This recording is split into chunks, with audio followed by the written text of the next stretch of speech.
Hello everyone, this is Coach Knight again. I'm going to take you through a quick little example and lesson of how to do the 6 trig functions. First step is to know what the 6 trigonometric functions are. They are sine, cosine, tangent, cosecant, secant, and cotangent. So they work together. We're going to concentrate on the first 3 to begin with, sine, cosine, and tangent. They are commonly referred to as Sohcahtoa.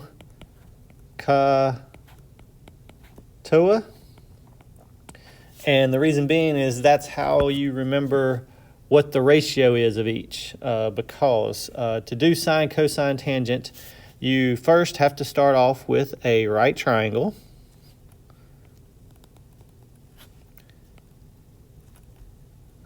Put a little box in the corner there to make sure I know that's a 90-degree angle, which makes that a right triangle.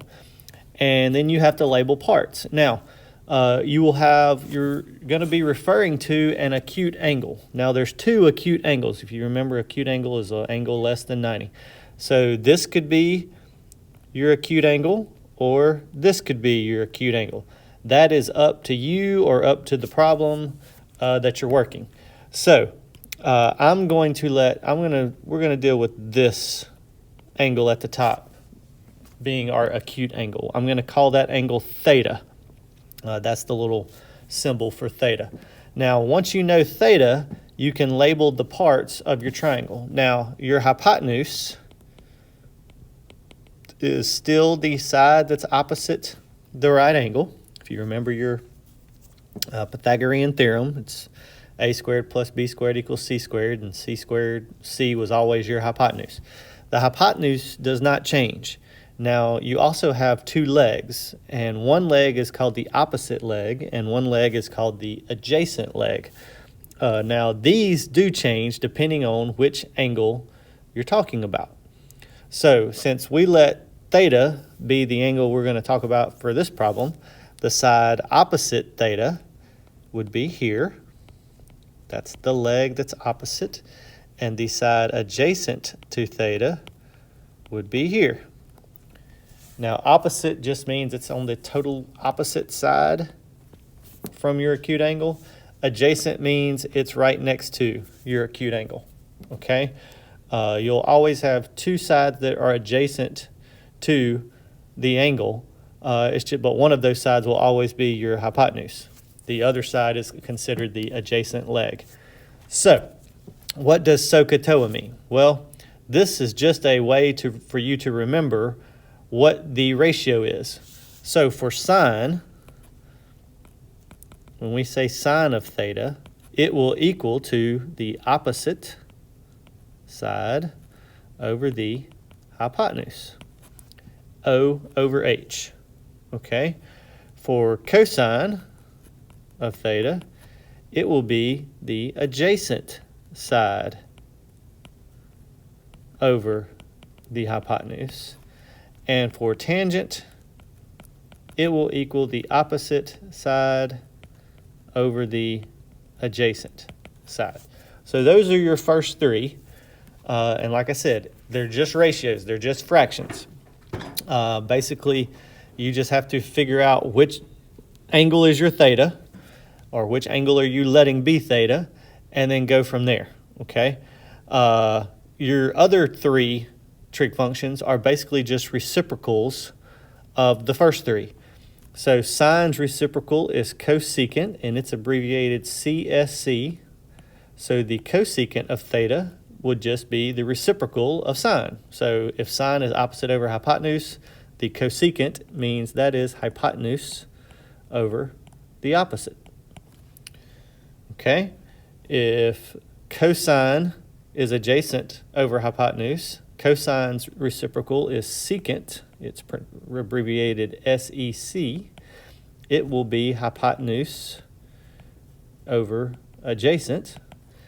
And tangent's reciprocal is cotangent, which means it's equal to adjacent over opposite. So, like I said, Sohcahtoa is just a quick quick way of how you remember that, and then to get the other three, you just flip them. All right, let's do an actual problem here. We want to find the 6 trig functions of this triangle right here. Well, first of all, as you can tell, we do not have all 3 sides. We also don't have a theta. So let's see here. We'll let theta be right here. And again, if the problem you're working, theta will already be there somewhere. If not, you get to just put it wherever you would like. So theta's there, and our first step is to get sine, cosine, tangent. We need all 3 sides, so we're missing a side. So a squared plus b squared equals c squared. Everyone should remember this formula. That's the Pythagorean theorem, and basically you just, since it's a right triangle, you use the Pythagorean theorem to find the missing side. Now, since this is a leg, I'm going to do the shortcut version here. My side over here, my leg, since it's a leg, I'm just going to say, hey, let's subtract a squared over. So b squared would be c squared minus a squared. Now remember, the legs, it doesn't matter which one you're finding to find the other. So b would just be the square root of c squared minus a squared. So in here, this is c, this is a, and you just plug them in. So that's going to be 17 squared minus 15 squared, and if you simplify all that out, you'll see that it equals 8. And now that we have all 3 sides, we can get to rocking and rolling. So sine of theta equals cosine of theta equals, and tangent of theta equals. Sohcahtoa.